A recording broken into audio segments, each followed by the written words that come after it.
Welcome back to Tranquility du Jour, nourishing conversations about living a full and meaningful life with doses of tranquility.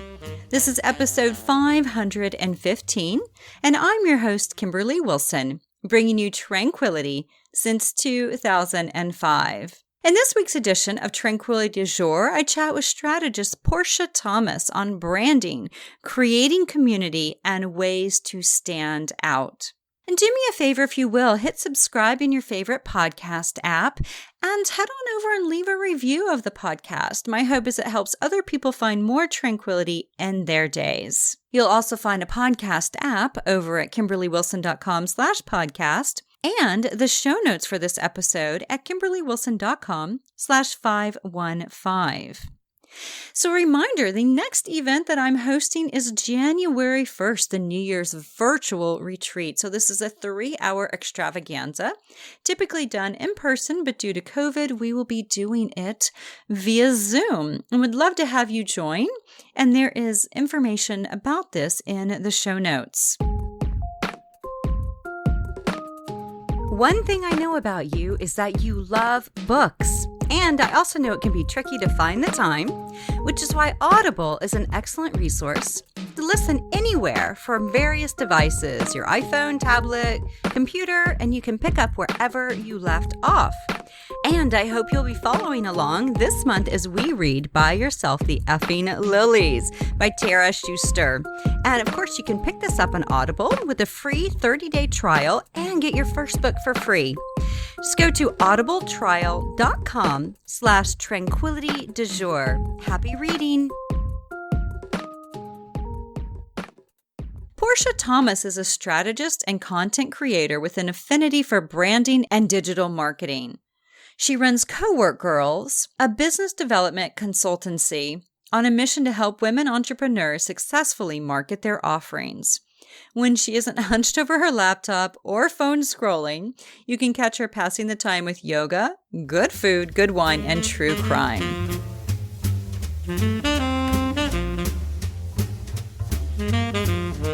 Welcome, Porscha. Thank you. Thanks for having me.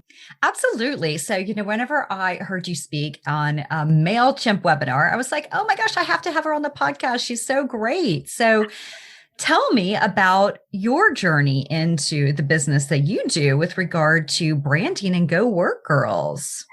It's been a long one. Let's see. I'm now I'm 35. So I started this, I graduated college 2009, and that was our recession. And so all of us graduated so what are we going to do now?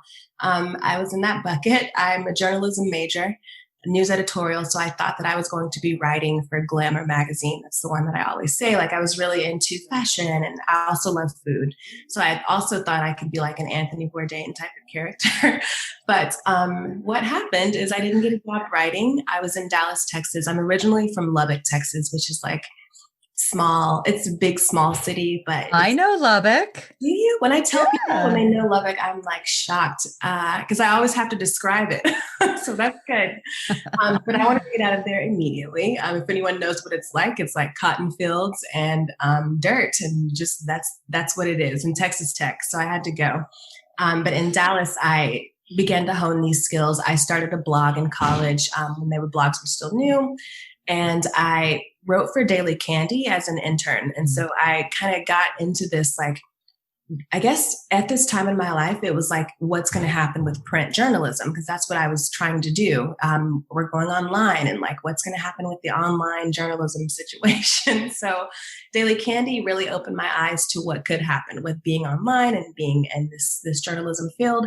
So it was a newsletter, website, and I wanted to start that for myself. So I started doing that. I began to pick up freelance clients because this is 2009. Facebook was out, but it was now becoming more like businesses on Facebook. And basically it was I was on Facebook as a college person. So I told other people that I can totally help them with their business on Facebook. And so I got a job doing that for a boho cowgirl boutique in Dallas, Texas. And it was fun. That's where I honed my skills for graphic design. I'm definitely a shade tree graphic designer. I was taught by my boss's husband. And then like one of my friends would do screen shares with me.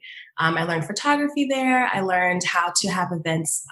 It was a store. So it was a lot of like cupcakes and champagne and shopping and stuff like that. And so, yeah, like 2009, I guess is when I kind of got into this, like, I like this online lifestyle. And then of course the internship. So fast forward, I started a magazine that was digital and that did not do well. Like I did not know what I was doing. And now I guess I'm like 26, 27. And it was just bad. Like I started out trying to be like, the structure of the magazine is we don't have a structure. Like I'm that type of boss. I'm fun. Terrible idea. You must have a structure and like operations if you're going to have a business. I also chose the wrong people to work with. I was in Dallas and I moved to Washington, D.C. as a creative person, like thinking it would just work out. And I mean, I think probably it's better now, I'm sure, but like this DC. So I'm like this creative writer trying to be in the government place. So it did not work out. I did not have enough money. I'm a little Texas girl and DC was like out of my price range. While I was there, I was working with someone that I had chosen from college actually to work on this magazine with me. We were cool, like personally, but professionally we didn't vibe well. So long story short, I like told her, take the magazine. I'm going to move back to Texas. I don't want to do this anymore. I'd asked her to change the name and she said she would, and then she didn't. And there was like this whole thing about that. So that experience made me feel like a failure. I felt like I had to like run home and I'm in my late 20s and I'm too much of an adult for this.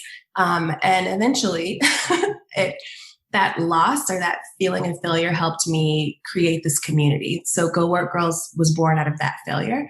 At the time, it was called Ladypreneur League. And because I have that writing background, I just started out interviewing women entrepreneurs that could make me feel better about this failure that I had. So I eventually got to Atlanta. After DC, I went back to Texas. My mom was living in Houston and I really, really dislike Houston. So that's where I was at. And I was like hating everything about it. And I wanted to be on the East Coast and all these things that you think are supposed to happen whenever you're a certain age were not happening. So that was like depressing. But anyway, I got to Atlanta because I was like visiting friends. It's funny because I'm like, I was so broke and I had nothing, but I was able to like travel and visit my friends. So there's that.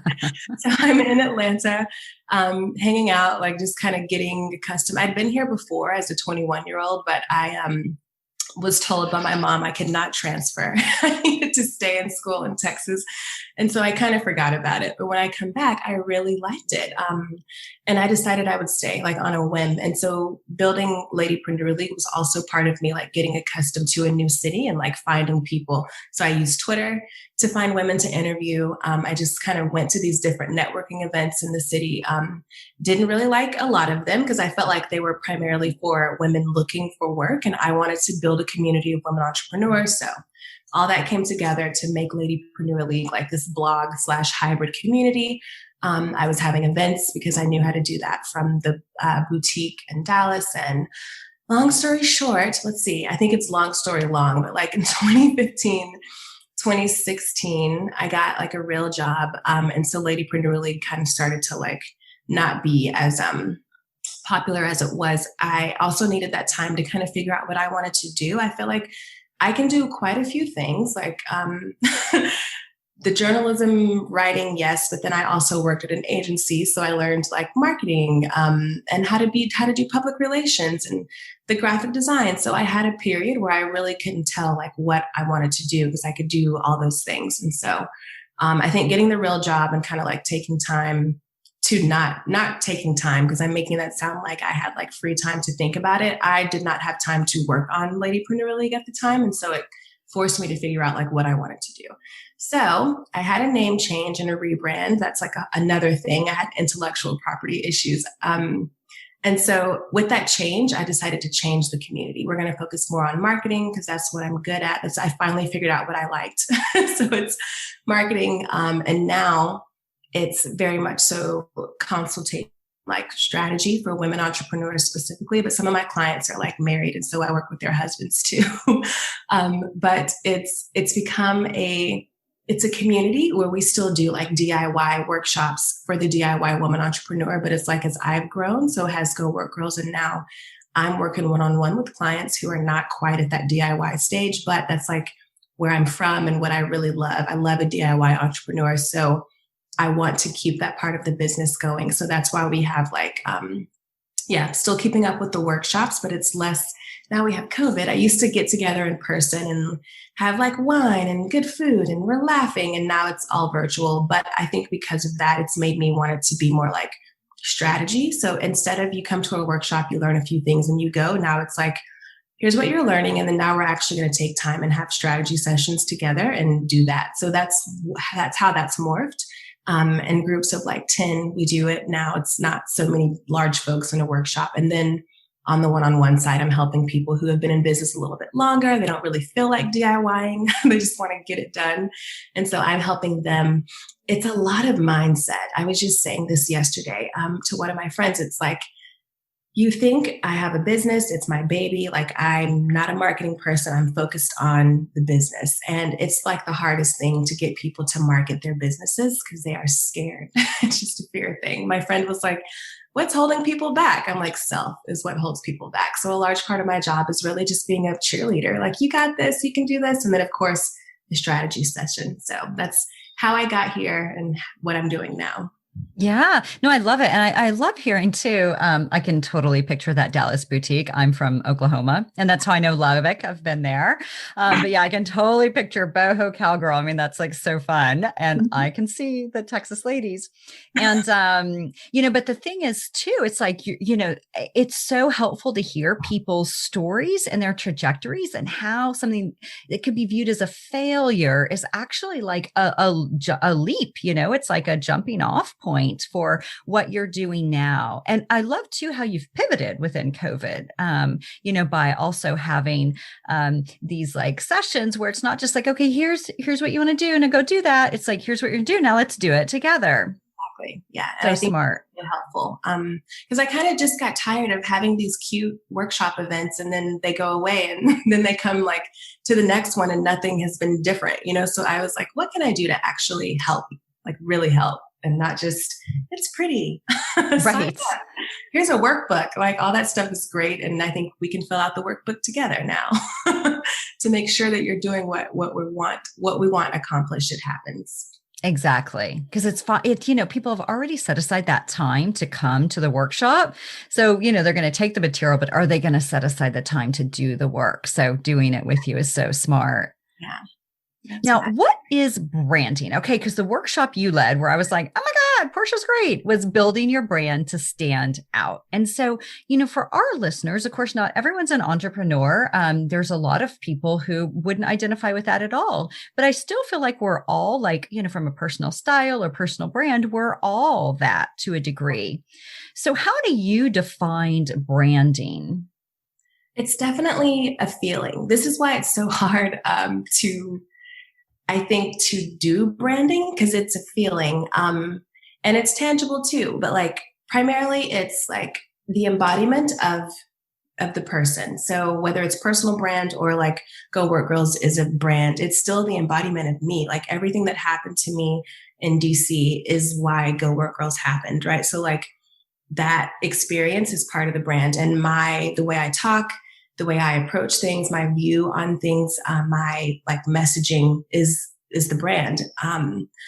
The reason that it's hard sometimes, like as a person who works with other brands and the messaging or the copy I have to help them with, it's hard to take on a persona sometimes because it's them, that is the brand. Like it's very personal. And then it's also about your audience. I think that's something too that I want to really stress. You have to know who your target audience is to tailor your brand to make sense to them. Like the brand should feel familiar to whoever you're trying to sell your product or your service to. And it's going to be what builds the trust with them. And that's where your brand identity comes in because it's like, well, how are they going to trust me if they don't know me? The way that your brand looks and feels to them as soon as they get there is going to start building the trust. And then you work in the rest of it with your message and your personality. So it's personality, voice, identity. It's your messaging. It's you. It's all that. And it's also, it depends on who you're targeting specifically. And you want your people that you're targeting to be your people. So you're not being some other person because you want this specific, I don't know, set of customers. Like it should all be you. It should feel good to you and feel good to them as well. It's my branding, what branding is. Yeah, I like that. I like the idea that it's a feeling. And I think too, for people who are like, oh, but I don't have a business, so I don't have a product or service, it's thinking about like, well, even, with regard to attracting friends or things along those lines, it's like not that you have a target audience within your friend group, but you have certain people that, it's like you're going to vibe with and that you're going to have similar interests and values and things along those lines. So the more comfortable you are with identifying who you are and your personal style and brand, the more you can attract. Absolutely. Like first and foremost. It's also, and this is all kind of coming back. I just did like an interview yesterday. And so I'm going to probably say yesterday, I was just talking about often. But we were talking about the foundation of how you won't know where you're going until you know your foundation. It's the same thing with the brand. Like until you've built this foundation, you won't know who to attract, but when you do, you'll attract the right people. So I totally agree with that.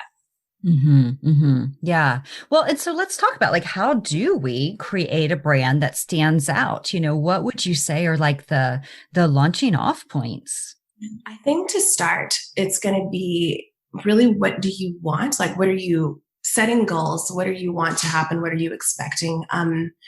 Why are you even starting?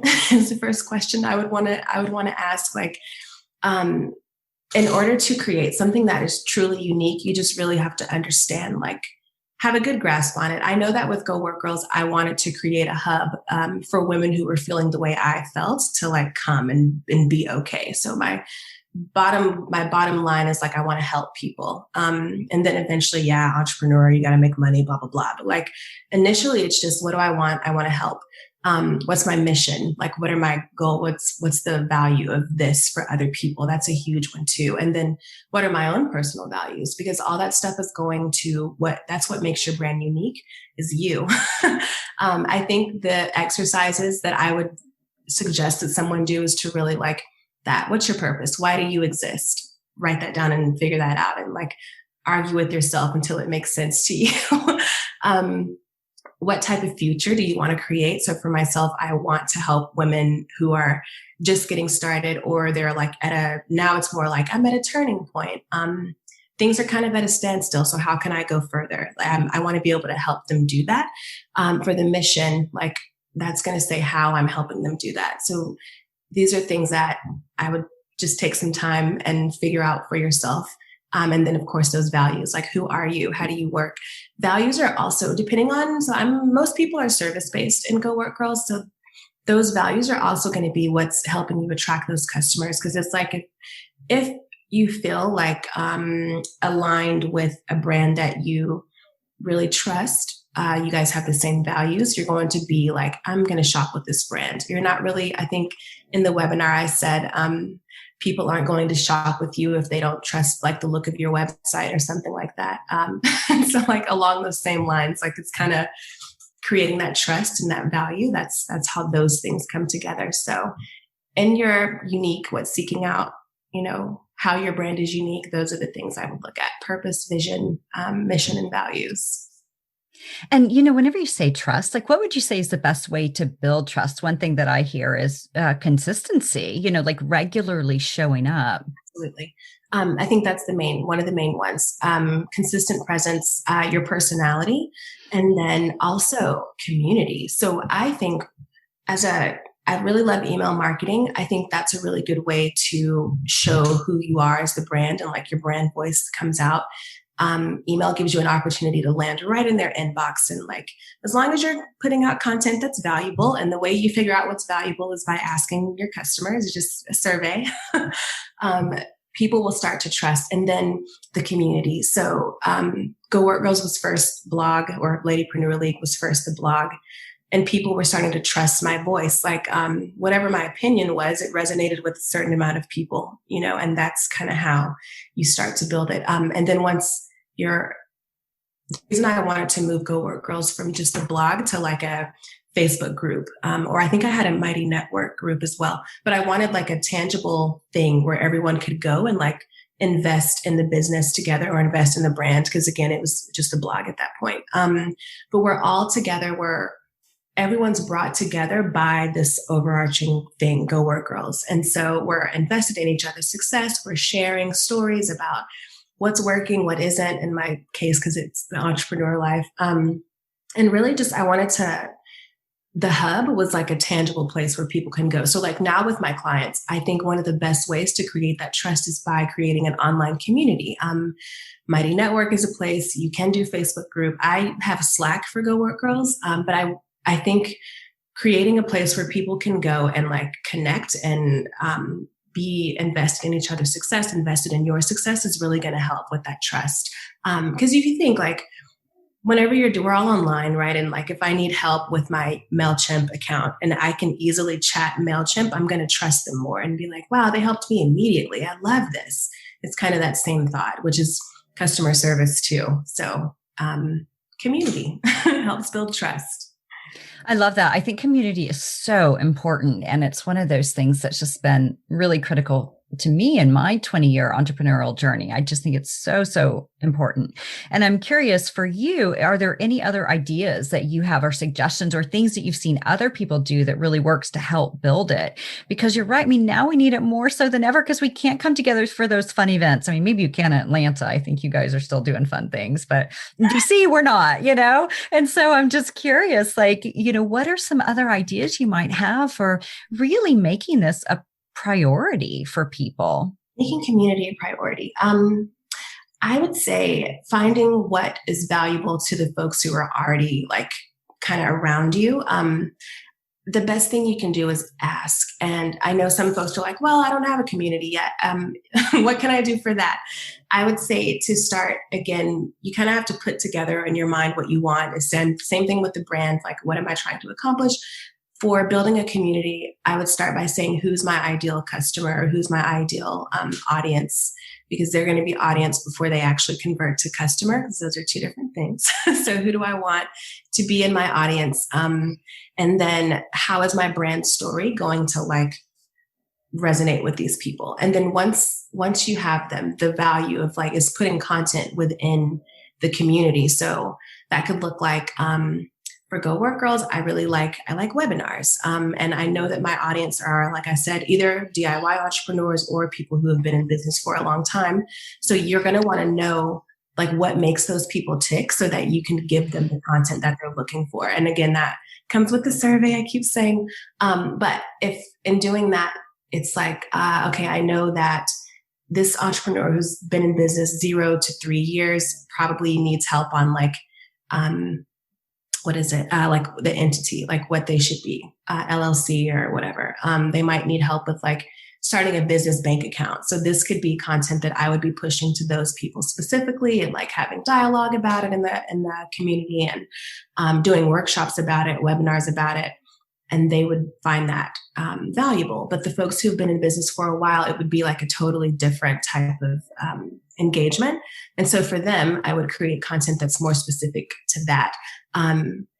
Doing that, then now I'm getting into like email. So that's why list segmentation is super important too, whenever you're trying to build an engaged community when it comes to email, because you can send tailored messaging to the folks who are specific. So I hope that was like a good response. I still feel like I have the people in the back of my mind that are like, but I haven't started yet. I think even what you said earlier, like about your friends and people who are kind of vibing with you now, like, I think that's a great start to start with community. I always say like, how many people are on your email list? And some of my clients are like, oh, only 50. And I'm like, that's a great number, because you don't have to have like 500 people in order to have a warm community or warm leads. Starting with friends and family is always a great way to get started. And those people like love you and want to help you. So they would be a great kickoff to have that. And then I would also say, as you find more people, like you'll find people who are brand ambassadors, people who just want to be involved. I remember getting emails when I was blogging more often from people who were like, I just want to write for you, or I just want to moderate Slack. Like it's, people are out there who want to be a part and want to help. You just have to put forth brand stories so they can find you. Yeah, no, I love that. I think that's and getting people involved, I think is a really nice way to do that. Yes, it'll help you. Right. You're not doing everything. You get help. Yes, help is important. Now, you also mentioned a little bit earlier, Portia, brand goals. Now, how would you encourage someone to set those brand goals? Brand goals. It's all going to be, again, based on like what you're really trying to accomplish. And then I would say for this, because think about brand, first you've got like the strategy part, which is like, what do I want? What am I trying to have happen here? How am I really going to convey this also? Like whatever that is. Thinking about the brand identity. So I think that kind of the goals are going to help you know where to go with that as well. So I feel like I'm like saying the same thing over and over again. I'm sorry about that, but it's primarily about this. The goal should be to create a consistent presence. That's like one of the things you want to do. One of the goals should be like to be recognizable across the whole marketing strategy. Another one of the goals should be like to feel natural and like familiar to your audience. And so I think that starting with those will kind of help you then trickle down into like more specifics. If you know that you want to create something consistently across like all platforms, and you know that your brand identity needs to work on each platform that you're trying to create this look for. What else? I think I'm going to roll with that. Yeah, no, that's good. I mean, I think that, yeah, I know it's like all these things kind of, they do intertwine, right? So you're like, we just come right back to like, no, brand identity, brand goals. And the thing that I think is really, important, with all of this to keep in mind is, like, okay, what is it that you're ultimately wanting to accomplish? It's kind of like what you said. And so, and how is there like this sense of consistency across all the platforms, across all the layers, across everything you do? So you're not showing up one way in one platform and one way in another, right. Which is really just kind of social media 101 also. Yeah. And also to know that they are different. Like you're not going to say the same things on LinkedIn that you say on Facebook, which has been for my brand, which is very like cheeky, I think, and we say all kinds of stuff on social media, on Instagram, but when I'm on LinkedIn, I'm like, this is a little bit different. It's like a different place. So I think knowing who your audience is on each platform is also very important. And what platforms would you say, okay, you definitely want to get on these? Because there's so many and, all are lovely for different things. And so, what do you say to people kind of that are just getting started or even just, don't have a business, but they're just like, where do I put my time and attention? Great question. I think it's very specific to your business. This is funny. It's kind of one of my favorite things to do is like choose the platform for the client. If you are creating something that is, I'll use one of my clients who's in DC actually. She's building a co-working space for women of color, but COVID, so she had to pivot and now it's primarily like online, but she's teaching professional development, leadership skills, like all these things that sound like a LinkedIn situation to me. So I was like, I think you should be on LinkedIn. And she's like social justice, and she herself has already got a community and very professional community that's on LinkedIn. I think you go where the people are that you already are looking for is one of the things. And then also depending on like what you're selling or what your service or product is. So yeah, for her, I was like, LinkedIn is awesome. She's also on Instagram. Most of us are, I think. But Instagram, of course, is great. Your strategy changes for each platform as well. So Instagram is where she's like doing inspirational posts and introducing people to the community, like via IG Live. It's definitely the more fun aspect of it. I would say that LinkedIn is more, here's why you as a professional should be part of this community. And then Instagram is like, here are the fun parts of it. One of my clients has a demographic that is between like 55 to 65. She has a huge Facebook following already. So now we're talking about doing a Facebook group because those people are already on Facebook. We would create community. We're just going to move them to a platform where they're already at. And then that age range is like on Facebook already as well. I think pretty active on Facebook. So it's really like looking at audience, looking at who you want to sell to and what your goals are, and then determining the best channel. Twitter, I also like for people who are, I think, writers, like journalism. I often find a lot of writers from Twitter, and I'm like, oh, I love this article. And then I just put them in my little box for later on if I want to pitch something specifically to like my business to those guys to write. So it's, again, like, what are you using? What do you need the platform for? The other thing I would say is to pay attention to who your followers are following. So you can kind of, it's called social listening, so that you can get more acquainted with like what they're following, what they're accustomed to, how they're speaking. So you can kind of use that for your own strategy. I had one more thought about social listening and I let it go. Oh, if it comes back to me, I'll like comment somewhere. I love it. Good idea though. I hate that. I know it'll come back. It'll come back. But social listening, that's such a great word. It's like, or spying, but it's not spying. I know, but yeah, it's like, but I do, it's a great phrase for it. Yeah. To see like, what are other people drawn to? Like even last night I was on, iTunes or Apple Podcasts, I guess. And I was looking at like, my podcast on there and then what other people are listening to who listen to my podcast. Yeah. I was like, oh, that's really helpful information, So it is good data. Yes. Oh, and I love that. Data is like, I think the thing that I want people to know they need to be looking at, because we're all like, oh, it's beautiful. Look at these graphics. And it's like, well, like what are the numbers behind it though? Because you don't want to be spending time making something really beautiful and like your audience isn't even interested in that. So data is like number one driver for your strategy. Like create the thing, see if it works, look at the data, and then change it if it doesn't work. Well, and I think, yeah. And circling back to Portia, to what you said is like, get a survey, it's like, we may think, oh my gosh, like everybody wants this. Right. And then it's like, no, nobody wanted that. Nobody was looking for that. They wanted more of this or with this spin, so it's really, that's an important piece. Absolutely. I absolutely have my clients, we begin engagements that way. Like here, let's get the status quo. Let's assess that. And then we'll start making our strategy from there. But yeah, you've got to figure out what the people want. Because they may not like this amazing offer that you thought would be great. And they want something completely different. Surveys is like how I live. I think I started off with a gigantic, really long survey. And then since then, like I've been able to shorten it. I do a survey about once every 6 months, just asking different questions. For COVID, I did a very specific survey because it's like, what are we going to do now as business owners? So from that survey, I actually created an offering that is doing pretty well. We're revamping it now because we spent a lot of time and we're like, we need to kind of like lessen up the load of the strategy part of this. But it was a good test that we created based on survey responses. So big fan of survey all the time.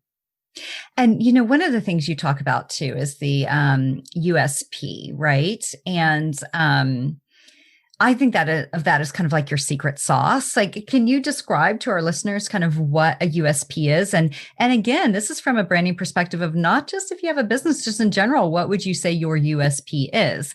And so can you kind of define that and how we can figure it out for ourselves? Yeah. So, excuse me, it stands for a unique selling proposition. And it's basically what sets you apart from your competitors. The one thing I like to tell my clients is that you're not unique, unfortunately, right? Like you're not your offering is not unique. Let me rephrase that.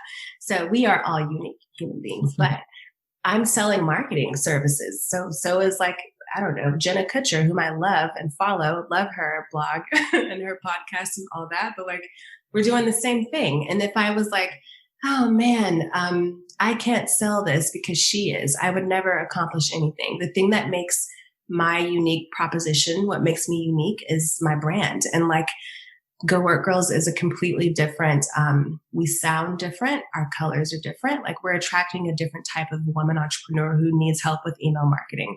And so the unique selling proposition is again about your brand story, because your personal story is the only thing that's going to set you apart from someone who's doing the same thing that you're doing. But the other things, there are some other factors you can look at. And so look at your competitors. Always look at your competitors. Don't get discouraged and don't focus on your competitors. But I would say in the beginning, your strategy, and then whenever it's time to kind of revamp, see what they're doing, look at how they're approaching different campaigns. And one of the things that can set you apart is your product features. What am I offering in my email marketing services that's different than one of my competitors? The functionality, how does it work? What I really like as a consultant, I love Loom. It's really easy for me to create a strategy session video and just send it. And then we can talk about it on Marco Polo, the different apps that you're using or the different ways that you're working with your clients is a way that you can set yourself apart. Customer service is kind of what I was talking about earlier. If I'm able to chat MailChimp really quickly and they're here's how you fix whatever problem that is. Or if I have a different platform and I can't ever get a hold of them, that's going to make me stay with MailChimp as opposed to someone else. So customer service is a great way to set yourself apart. And then of course there's pricing. I always like to say that cheaper is not always better. And I think a lot of clients, and when we're shopping in general, we can understand that. If you're on Amazon trying to buy, for COVID, I redid my work from home situation because I'm here all the time. And so I was looking for a riser for my laptop and a keyboard and mouse, because I was I cannot have my back broke down like this. So there were 1,000 different options. And what was making me weary, it was too cheap because I'm I don't know where this stuff is coming from, so it's cheaper is not always better. And then price also sets you apart. Whenever you have clients that are willing to pay what you're asking and you're comfortable with that, it's going to make you do better for the job. And so I always say, set yourself apart with pricing, but not by going too low. It needs to be comfortable. And that obviously is going to be one of the things that sets you apart. And the last thing I would ask myself for unique selling proposition is how is my offering a better fit for my customers' problems? I think I forgot to say that you need to know your customers' problems also. That's a main thing, right? Because as a service provider, you're solving a problem. And so you need to make sure that your solution fits their problems. And that's too is where that social listening comes in. If you're spying on your people, you can know what they're asking or what they need help with. So you're able to tailor your offering to fit that specifically. Love it. Yeah. Yeah. What is the problem? What are you trying to solve? That's so important. I forgot about that. I probably started with that. That was one of the main issues with the magazine I started when I moved to DC, when I was not solving a problem and I moved across the country for that. Young life. We live and learn. Well, my last question for you, Portia, is the name of the podcast is Tranquility du Jour. And so I'm curious, how do you personally find tranquility in your everyday? For myself, it's definitely going to be a combo. I love matcha tea. I don't know when I started drinking matcha, but it's been a while now. We're in love. And I like to, when I first wake up, I start with matcha and then I'll do yoga. And I'll also have me a little meditation session, which is kind of new. So I've been doing yoga for a while. And it's so funny because at first I just wanted to lose weight. And then it became this spiritual journey situation. I've heard this before too with people in yoga. So I don't know what that is, but I like it. That started. And then I just recently added meditation because I know you meditate in yoga and you're working out, but I still needed a little bit more, I felt like. And so things are happening in my life right now, a lot of clarity coming through. I just had my birthday in August. I feel that as you get older, things start making more sense. And I was I need to include something else for self-love, self-care, because I'm working all the time. I'm always on my laptop. I'm always doing other things for other people. And so I was I'm just going to meditate. And that is what I've been doing. And I'm really, really loving it. And I can tell if I don't meditate now, the day is different. And when I heard that before, I was like, whatever. And I can honestly say that that is absolutely true. For myself, it's like 20 minutes of meditation. My yoga workouts are like 30 to 40 minutes, but the beginning of my morning is like all about me, the beginning of the day. I think I will start on client work maybe like 10 or 11. And that used to make me feel like, but I work for myself, so it doesn't matter. And I know that my days are better if I spend all those early hours on myself. Absolutely. It's critical because then by the end of the day, you're too tired, or it's like, I'll just watch Netflix, Exactly. 6:00. And then I feel like my body has a clock at like 5:00. I'm like, I would love a glass of wine right now. So it's like just time to stop. I used to work through that and keep going. And then I live at my chiropractor, and then I'm always getting acupuncture. Like my body was responding because I wasn't taking care of it. So not saying wine every day is how you take care of your body. If it is, totally fine. I'm with you on that.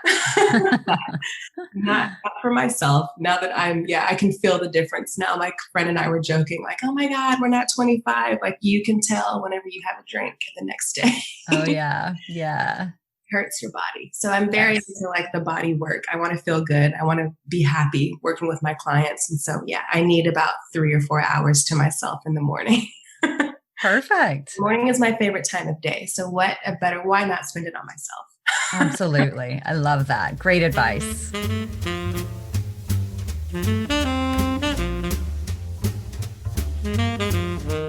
So you'll find links to Porsha over in the show notes, Instagram, Twitter, and LinkedIn. Also, in the show notes, you'll find a link to the TDJ Insiders Facebook group. Would love to have you join us there, share resources, get inspiration, make connections, and be part of our online book club. Also, there's a link to sign up for Love Notes if you'd like a little dose of love in your inbox each week, a link to my 6 books and planner, and the TDJ clothing line, which is vegan, locally made, eco-friendly fashion.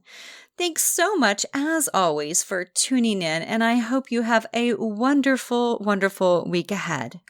Namaste.